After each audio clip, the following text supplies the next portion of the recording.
So it's a very interesting and exciting panel that I have the privilege of hosting this Friday evening.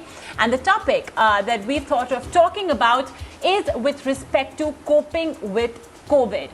The COVID-19 pandemic and the lockdown that it has brought about is something that has affected businesses almost all and sundry. Whether you're consumer facing, whether you're a B2B business, there was a nationwide lockdown that was implemented, followed as well by the country, and that is something that has really pushed the brakes on businesses, not just in India, worldwide.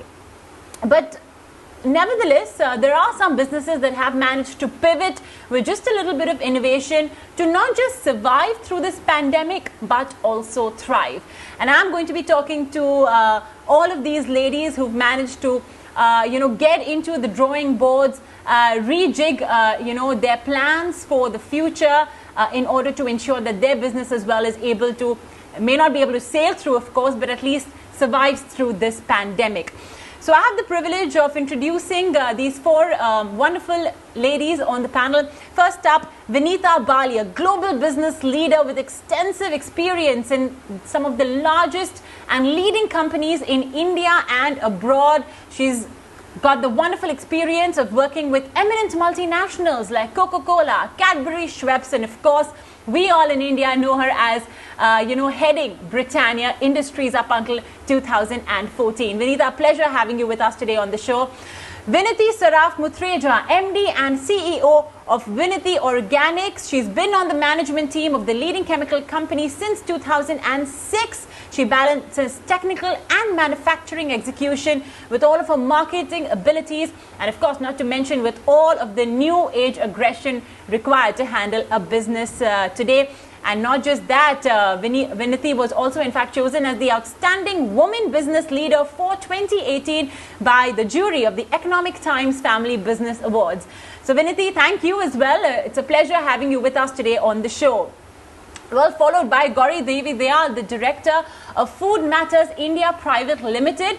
And for Mumbaikars, I guess you'll better recognize her as the face or the individual behind the very popular restaurant in South Mumbai, The Table. In fact, she's expanded it to even co-found Magazine Street Kitchen and also Miss Tea, a Southeast Asian fine dining restaurant and a cocktail lounge in Colaba. Interestingly, she's also, of course, working or is on a podcast called The Colaba Cartel, which is a show on what goes into the making of a restaurant in Mumbai. And Gauri, I'm particularly excited to, in fact, bring you as well on board because it's this one sector, the restaurant business especially, that's been hit very hard with the lockdown. So thank you as well for giving us your time. And finally, Shivarthi Bajaj, the co-founder of Box Engage and FTI Fund. Interestingly, she started off as an events aggregator, but it was called goparties.com, but she pivoted to Box Engage, and guess what? This is a video streaming platform that managed to gain tremendous traction, especially after the ban on TikTok. Shivarthi, thank you as well for joining in, and a very, very warm welcome to all of our wonderful ladies. Vinita, let me start off with you first. You will have a very different approach to the topic that we are discussing. You sit on the board of directors of several companies. These are companies that are eminent, that are established, that have a whole structure in place. And I'm sure, all of these companies will have a proper blueprint that they may have planned, a 5-year vision and a 7-year vision and what have you. However, once the lockdown hit, all of these vision plans, and I'm sure may have gone for a toss, and you'd all have to get back to the drawing board, back to the blueprints to figure out, okay, now, you know what, forget about thriving, but maybe survival itself could be, at stake right here for the company because of the COVID-19 lockdown. So what's the mood like today in these big companies, and when the board meets, what's the mood like? Is it now of calm because now that the worst of the lockdown is behind us, or are companies still alert for any sort of uncertainties that this pandemic may throw up and what shape it may take? Thank you, Mobina, and thanks for including me in this program. It's been very interesting, and I talk about boards not just in India but also overseas. I sit on 3 other global boards overseas, and the reason I'm mentioning that is for the first time, by definition, this pandemic is actually global. And what I have really seen, you use the words calm. Boards and managements, I must say, have been incredibly calm, which is what you require to deal with an event which has been discontinuous, an event that has no precedent, an event that nobody knows when it is going to end or how it is going to end. And I think this is the time that sort of separates the wood from the trees or the men from the boys, whichever way we want to look at it, and to say we've got to get down to the core of the business. What this has also done is increased management resolve to look at the business in a way de novo, change the things that need to be changed. We've heard the word pivot mentioned a lot, but I do want to say upfront that you can only pivot once you've got a strong position in your core business, because you need that strength to be able to pivot. Otherwise, the pivot is going to not get you very far. So what I have seen is a very clear back to the basics. Let's look at what is essential, conserve cash, make sure there is enough liquidity in the business, make sure that customers are being dealt with appropriately, make sure that employees are safe, and so on.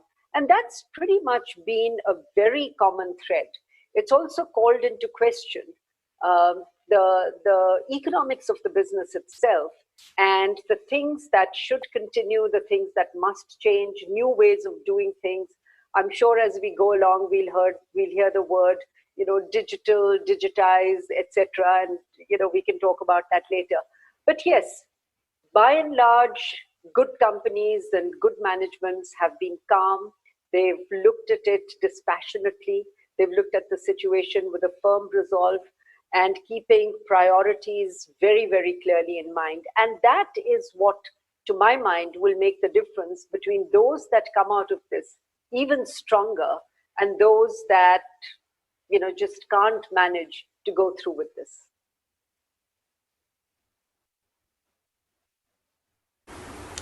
Yeah, point taken. I mean, it's always easy to say that, okay, use a little innovation and just pivot to something else. But if your core business itself is not strong, that pivoting as well may not really lead you anywhere. Okay, Viniti, Saraf, let me come to you now. You sit at the helm of a huge chemicals company, and we've all been talking about the opportunity that this entire trade relation gone awry with China has brought about, for the chemical sector. Please do correct me if I'm wrong, but this is one development that has taken place, and I want to understand how Viniti Organics as well has sort of, in a way, maybe this was your silver lining in the clouds. But yeah, what were the challenges that you faced, when it came to the lockdown and the pandemic, and I'm sure employees as well were not easily available. Raw materials, in fact, to even make your product may not have been easily available. So walk us through how were those lockdown days for you? Sure, Mubina. Thanks for having me. Now, first, let me just give you a brief background of what we do. Now, we make very niche specialty chemicals that cater to various industries, such as pharmaceutical, oil and gas, agro, personal care, etc. Now, each industry has been affected differently due to the pandemic. Overall, starting the COVID, starting January, the oil and gas sector has been low. But luckily for us, because we cater to such diverse applications, for example, our pharmaceutical sector is doing quite well. Our chemical that services pesticides industry, the agrochemical, is doing quite well. The one coming that goes into water treatment is also doing okay. Now, we have two plants, both based out of Maharashtra. When the lockdown was first announced, both our factories were shut. But most of our chemicals do count as or considered as essential goods or essential commodities. And so we got permission to restart our plants fairly quickly within, say, 2 or 3 weeks. We did have labor issues initially, but again, fortunately, most of our labor is local, so we didn't have much of the migration issue. So as of today, both our plants are running at about 60-70% capacity. We have about 70% labor back in our factories. So we are doing relatively okay, can't complain. You can see our, we are a listed company. You can see our numbers. So that itself will tell you that we are doing fine. Now, coming to our corporate office, HO, which is based in Mumbai, again, a relatively old school business, manufacturing business, not very work from home savvy initially, but now suddenly everybody is. So that has been a silver lining, at least for the corporate office, for the HO here.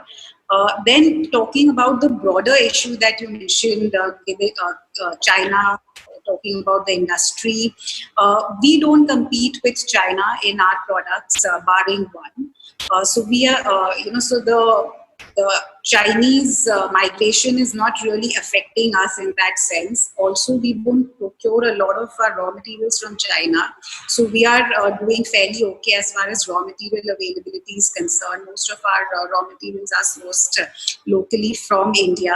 But the industry, yes, is going to benefit because China is moving out of the chemical industry. It is focusing more on AI, tech, and these data, these kind of industries. So chemicals in general for the next 10 years will do well in India. At least that's my view.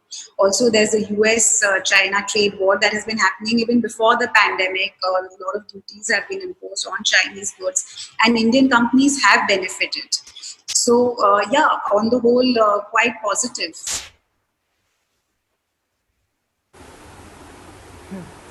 Okay, so while the industry that Vinity Organics operates in, things seem to be looking up going forward. I wouldn't say the same for the industry that Gauri Devi Dayal's business does operate in, the restaurants business. Now, for Mumbaikars like me, the table is quite a popular haunt in Mumbai. But for me personally, I have survived this lockdown binging on the croissants that I buy from Max Street Kitchen that's mercifully delivered home.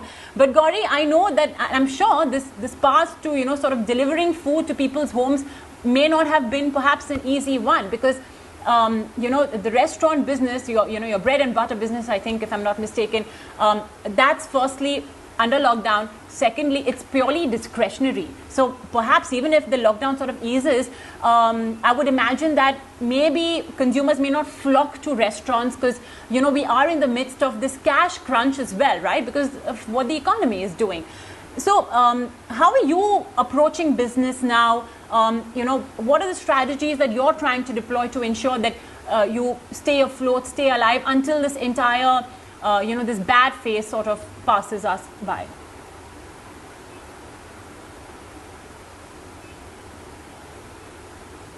She's on mute. Sorry about that. So thank you for having me on today. As you rightly mentioned, the restaurant industry is one such which can't work from home. And but what we did very sort of early on, almost at the beginning of April, is kickstart our delivery business. So we actually, you mentioned some of our brands earlier while introducing me. We actually launched 2 brands just before lockdown. One is a Indian delivery kitchen called Iktara, and the other is a Cantonese restaurant called May 13. So they barely had about 2 or 3 weeks of business before we had to close down. But what we did do is that because this was our first sort of foray into a delivery a format for Indian cuisine, we were actually in a position to start that very quickly when lockdown started and food delivery was permitted. So 2 of the things that we resumed were the bakery, like you mentioned, Max Street Bread Co. And it was interesting because I think bakery is sort of like a grocery staple, and a lot of people at that time were kind of stocking up. It was almost like a war zone in a way. People were sort of stocking up on essentials and groceries, and the bakery actually kind of took off in a way that we didn't actually anticipate. And there were times when we had to actually shut down temporarily because we were a bit overwhelmed with the response. But one of the key things that allowed us to do this, because considering a lot of our labor had actually gone back to their hometowns, was so firstly working with those who were available and that they were actually the required sort of skills to be able to kickstart this. That was critical for us. But I think the crucial thing that allowed us to do this was that we had space where we were able to relocate our team, a very small team, but we were able to relocate them to the premises. And I think at the sort of height of the lockdown, and when this safety, of course it is today as well, but it was really of paramount concern to everyone when it came to food. Firstly, I was able to reassure people that we didn't have our team sort of moving in and out of the kitchen, exposing themselves potentially. And secondly, because we were so short-staffed, I was actually in the kitchen every day helping with packing and deliveries, because it was literally all hands on deck. We went back into like startup mode almost. Okay, so from one consumer facing business to another, but with a little difference, because this one is technology oriented. And if this lockdown has taught us anything, it's that we love spending time on our phones. And Shivarthi, you clearly seem to have capitalized on that very well. But this, I mean, what a pivot. You started off associated with the business of events, but how did you pivot to something that's technology related then? Yeah, so Mubina, since we were in the space of, we were always an event aggregator, and although supply chain was majorly offline, we did have a semi-digital leg which was pretty strong in terms of discovery and ticketing and the AI engines in place. So as you know, the motivation behind all businesses and all pivots will always be the P&L, and nothing like a black swan event to make you realize that. So once you're facing the wall, all you can do is either just sit there or just turn back and fight. So we obviously chose the latter, and that's how Boxing Gate was born. Because since as Vinita already mentioned, that you need to have a good spine to pivot. So luckily our semi-digital leg was already so strong that it helped us to pivot to a completely digital platform in the manner of boxinggate.com, which is basically a video streaming platform and can be touted as a TikTok plus, wherein a user can stream videos in multiple formats of their choice, live, recorded, short, long, whatever suits them the best. So it's entertainment gone digital in a way. Very interesting indeed. All right, well, in this show, it's all about getting the panelists as well to talk to each other about, the on-ground realities that they face, and I'm sure they would as well be able to sort of engage with one another in a more realistic manner. So I'm going to open the floor to the panelists as well to ask each other questions. Vinita, let's start off with you first. I'll let you take your pick. Who would you like to shoot your first question to? So Shivarthi, what is the one thing that had to change very quickly? Because in one way, the advantage of digital is that you've got a very expansive audience. There are literally no boundaries. But on the other hand, there is a back end that is required to actually make that happen. So what were those one or two things that were the biggest challenge in the so-called, change in the way your business delivered entertainment to its customers? So in terms of the challenge, as you say, the biggest challenge for us to move from a brand like Go Parties to Boxing Gate was our supply chain in the earlier model was completely offline, because it was a going out application for people to discover and book wherever they wish to go. We had to move the supply chain online. Moving the supply chain online meant not only getting your customers, which we already had in terms of one-way viewership, but to get content creators interested in the platform, to get them to find a value proposition, for brands to find a value proposition to be associated in terms of them getting the kind of target audience that they want for their brand visibility, which luckily for us worked in our favor because of our already existing AI engines. And the platform now has a very high recommendation value to its users, wherein they can get to see the kind of content they wish, and this in turn gives brands a very high value. So for us, the challenge was to make the whole supply chain go online. So in your case, would it be a fair conclusion to say that actually this challenged you to think differently about your core business. And you've actually ended up extending and expanding the footprint of your core business. Absolutely. Very well said. This is exactly what it is, because the Black Swan event made us realize that digitalization was always the way. We knew it 5 years back when we started. Sure. But it has been a catalyst of a kind wherein everyone was waiting for it to come, but no one really knew at what pace it will come or whether it will come in hiccups or in parts, but they just happened overnight. And so, yes, you're absolutely right. So, Mobina, before I hand it back to you, it's like saying, COVID-19 is the name of the new digital transformation officer in every business. Yes, well said. What about for Vinity Organics? And I believe that's something that you were intrigued in knowing about, Shivarti, from Vinity as well, right? That whether a business like Vinity Organics, to what extent can digitization happen over there? So Shivarti, shoot your question to Vinity. So Vinity, since you just mentioned yours is a B2B, majorly B2B stream. So I just want to understand how much the digitalization would work in your case, since it's majorly B2B leg to your whole business model. Well, see, it is a manufacturing business where technology, in any case, if you look at our plants, they are continuous digitally operated manufacturing operations. Now, when it comes to even the supply chain, there's only so much it can be digitized, right? We do need to send containers. 75% of our sales are exported to North America, Europe, and so that part. We have to reach our product has to reach our customers physically. In any case, SAP systems were in place in a company of our size, and with most of our customers are MNCs like BASF, Dow Chemicals, etc. The only digitization I would say happened is more people are now comfortable working out of home, and that also just in the corporate office. At the factory level, people still have to be there. You have to be on the shop floor. You have to have some shift in charges, but it has resulted in a very high level of sanitization, hygiene, awareness.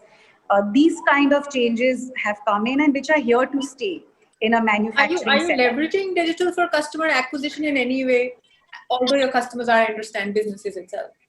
Or it's just the status quo? What customers see, anyways, we have a very sticky customer relationship. We have long-term contracts. They value the fact that a business stood out, was able to hold its ground during such a pandemic. Also, they also give importance. Sustainability has been a key buzzword over the last few years, and so they see the measures that you have taken. So it does put in a positive light for you. Perhaps when you are in that B2B business, the one thing that really, I guess, helps you in times like this is, like Vinity mentioned, right? There is this stickiness. There are these long-term agreements and relationships that are established between the customer and, the purchaser. And I think that really works. But, Gauri and Vinita, the one commonality between the both of you is that you'll have work in the consumer-facing business. You'll do work. You'll both have that FMCG, the foods business. And I'm sure, Gauri, you may be having a couple of questions for Vinita, or Vinita to Gauri as well. So, Gauri, I'll let you take the floor on this one then. Vinita, actually, my question is, you're on, so many boards and, part of the management of larger organizations than ours. But, how do you think that companies could have actually perhaps seen this coming or been better prepared for something like this? It's a very interesting question, Gauri, and I would just reframe it to say that I'm not sure companies could have been prepared for this.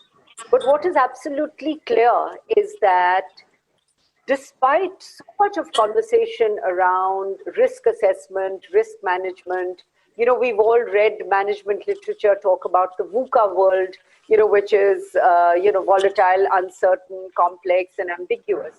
I think COVID-19 is the poster child of that VUCA world. And yet when it happened, it caught most businesses, and I'm talking about most businesses globally, unawares. I think what we all managements must do is, what is the agility? How quickly can we cope with a discontinuity like this? And do we have mechanisms to put into place? I think the world has demonstrated this whole work from home. Most businesses have been very quick and very agile to get into a work from home mode. I think it surprised everybody.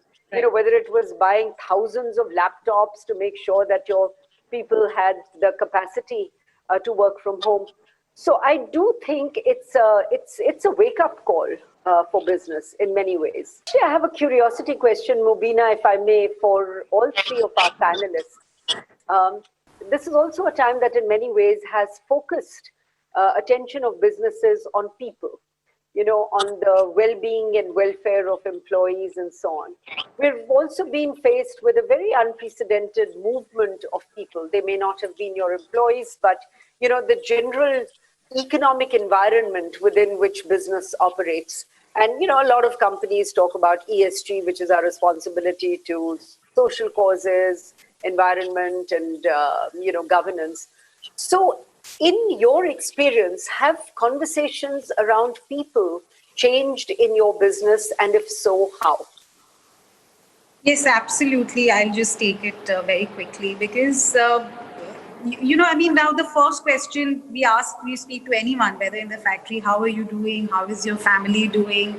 How is so-and-so doing? So that general well-being awareness has definitely improved personalization. Everyone, we recognize that people are working, value for employees has just gone up. So, and this has been a positive learning, and it's here to stay. This personalization of with each other. I think in our case, I would just say that, we realized the value of constant communication. I think, we didn't have the answers to give our team. We didn't know what was necessarily going to happen with our business, but just staying in touch and having a regular dialogue with our team, from down to from housekeeping right up to like our senior chefs to, literally everyone together was, I think, what people needed at that time. And that's something that's going to stay throughout. It's not something that was temporary. Yeah. Shivarti, any thoughts from you? For us, it was a two-leg process. The first is the empathetic part of the whole scenario wherein everyone needed the support, and we have a very close-knit team for that matter to support each other. But in terms of working from home, except for the system being in place, but the empathy needed to be intact and the understanding in terms of deliverables, etc. And the other leg, of course, which a lot of businesses faced was the cash flow management, which was an equal part of managing the team, because empathy doesn't really pay your bills, So for that, we came up with the FTI, which is the Frontier Tech Impact Venture Builder Fund, which is India's first venture builder fund, housing early stage companies from scratch, which is from where we got our support for the cash flow. And I had the opportunity to co-found it with my other partners. Varun. Very nice. And so, these were the two imperative legs to support your team in such times, in whichever way one can. Viniti, I just actually had a follow-up, and I was very interested in knowing this, that we say that for a consumption-facing business, it's obvious that things have really been, bad. I mean, it's obvious, right? And even after we come out of this crisis, we know that, consumers may not have so much cash in their pockets to spend it on discretionaries. But do you think that perhaps for a B2B like yours is, it would be easier to sort of sail through a crisis like this? Or would we be mistaken in thinking like this? See, again, now B2B just simply depends what sector you are servicing, right? Now, if it's the agrochemical sector, that's doing fine because people are going to need, it's agrochemicals. And similarly, if it's pharmaceutical was doing really well in Q1, in fact, because most corporates around the world were stacking up. They were carrying high levels of inventory for most drugs and pharmaceuticals. So that did extremely well in Q1. And now oil and gas sector, that's been down starting April, and that's going to stay down for the next 6 months because people are just not going to travel as much. There's a consumption of oil is not going to be there, so there's going to be very less requirement. Our product is used in oil recovery, in building oil wells. So that portion of the business is going to stay down. So again, it just depends on what sector you are catering to. Actually, I would completely agree with that. If you're in the automotive sector. Okay, well, this has been such an interesting. Sorry, Mubina. Yeah. No, go ahead. Make your point. No, I was just saying. I was just saying that what Vinity said is so true. Think of the automotive sector. If I am a supplier to the automotive sector, it is a B2B business, but it's going nowhere in a hurry. That's a very valid point, actually. Because within businesses as well, we've seen some businesses really go down in the dumps again, hit because of COVID. But ladies, it's been such a pleasure having all of you with us, and I'm sure a lot of the entrepreneurs watching as well may have gotten away with some very important takeaways, made notes as well, I hope. And I know in general, it's just sometimes words of encouragement as well, right? That you're not alone in this crisis. If you are facing problems in your business because of the lockdown, so have we. And I think, having company in this misery sometimes is the best boost that you need. And again, like we said, necessity sometimes is the mother of all invention. So Vinita, Vinity, Shivarthi and Gauri, many thanks for joining us today on this very special episode of The Money Show.